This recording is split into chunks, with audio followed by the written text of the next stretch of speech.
ብዙዎች በፌስቡክ ክፍያ እንደምታገኙ በተለያዩ ፕላትፎርሞች እየተናገሩ ይገኛሉ። ነገር ግን የሚጠይቋችሁን ነገር አሟልታችሁ ክፍያ ማግኘት ባለመቻላችሁ ደግሞ ብዙዎቻችሁ ሌላ ተጨማሪ ጥያቄ ስታነሱ ይስተዋላል። ስለዚህ ዛሬ ፌስቡክ ይከፍላል አይከፍልም ለሚለው ጥያቄ በትክክል ይከፍላል። ልክ እንደ ዩቲዩብ፣ ከዩቲዩብ ደግሞ በበለጠ በብዙ መንገድ ፎቶአችሁ ሳይቀር የምትጽፉት ጽሁፍ ሳይቀር ፖስት በማድረግ መክፈል ይችላል። ነገር ግን ኢትዮጵያ ውስጥ ኤሊጂብል አይደለም፣ ዩቲዩብም ኤሊጂብል አይደለም። በዚህ መንገድ ካያችሁት ማለት ነው። ዩቲዩብ ስንከፍት ሀገሩን ከኢትዮጵያ ውጭ አድርገን ወይም ደግሞ ከውጭ ያለ ሰው አድሰንስ አካውንት ከፍቶልን በምናገኘው ገቢ እንጂ ዩቲዩብ ኢትዮጵያ ውስጥ ኤሊጂብል አይደለም። ልክ ፌስቡክም በዚህ አይነት መልኩ ኢትዮጵያ ውስጥ ኤሊጂብል አይደለም። ነገር ግን ከፌስቡክ ኢትዮጵያ ውስጥ ሆነንም ክፍያ መስራት እንችላለን። እንዴት ነው መስራት የምንችለው?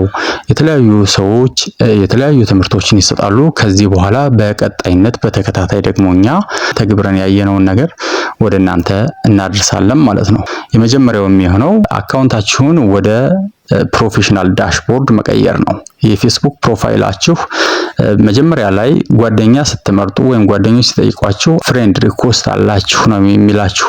ሰዎቹ ደግሞ እናንተን ጓደኛ ለማድረግ አድ ፍሬንድስ ብለው ነው የሚጠይቋችሁ ማለት ነው። ስለዚህ ወደ ፕሮፌሽናል ዳሽቦርድ መቀየር ማለት ይሄ አድ ፍሬንድ የሚለው በቀጥታ ወደ ምን ይቀየራል? ወደ ፎሎወርስ ልክ እንደ ፔጅ ይቀየራል ማለት ነው።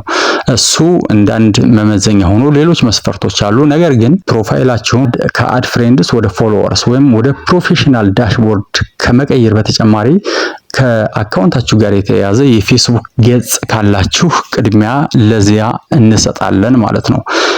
ምክንያቱም ፌስቡክ በአሁኑ ሰዓት ላይ ለፌስቡክ ገጾች ወይም ለፔጅስ ነው ቅድሚያ ሰጥቶ እየተሰራ ያለ በእኛ ሀገር። ስለዚህ በመጀመሪያ ፌስቡክ ካላችሁ ወደ አካውንታችን እንገባለን። እንደምታዩት እኔ ወደ አካውንት የገባው ይሄ ለእናንተ ለማስተማሪያነት የተያዘ አካውንት ነው። በቀጥታ በግራ በኩል ወደ 3 ነጥቦች እገባለሁ ማለት ነው። እነዚህን 3 ነጥቦች ከነካሁኝ በኋላ ሴቲንግስ የሚለው ውስጥ እገባለሁ።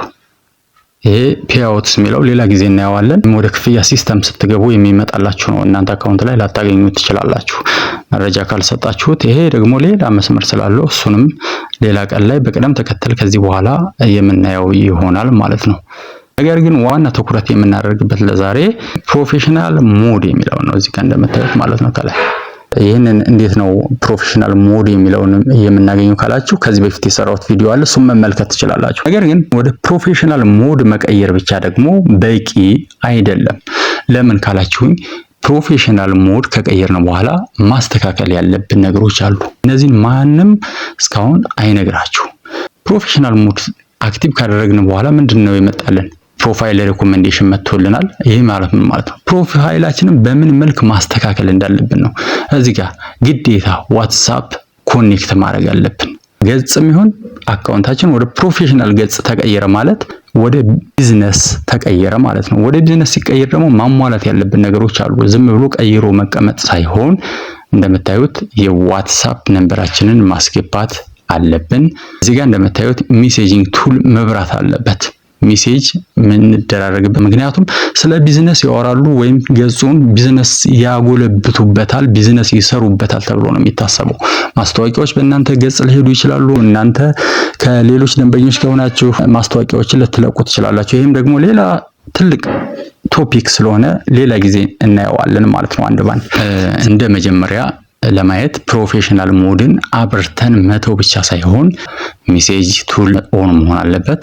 የዋትስአፕ ቁጥር ኮኔክት ማድረግ አለብን። ፕሮፋይላችን ደግሞ ምን ማሟላት እንዳለበት እዚህ ጋር ፕሮፋይል ሪኮሜንዴሽን ይላል። ምን ማሟላት እንዳለብን አንድ ባንድ ይነግረናል። በእያንዳንዱ ስንገባ የምንከታተላቸው ኮርሶች አሉ። ስለ ኮፒራይት እንዴት ሞኔታይዝ እንደሚሆን፣ አካውንታችን እዚህ ጤነኛ መሆንና አለመሆኑን ወይም ደግሞ ኮፒራይት ኢሹ እንዳለበት፣ የሰው ቪዲዮዎችን ጭነን ከሆነ እዚህ ጋር የሚያሳየን ነገር አለ። እሱን አንድ ባንድ እንመለከታለን። ስለዚህ እነዚህ ነገሮች አሟሉ።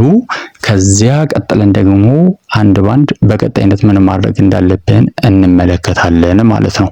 ከዚህ ውጭ የሆነ ቀድሞ ማወቅ አለብኝ የምትሉት ወይም ስለ ፌስቡክ አጠቃላይ የሞኔታይዜሽን አሰራር ያልተረዳችሁት ነገር ካለ ግን በሜሴጅ ወይም ደግሞ በኮሜንት ላይ በዚህ ዙሪያ ላይ ቪዲዮ ቢሰራልን ብላችሁ መጻፍ ትችላላችሁ ማለት ነው።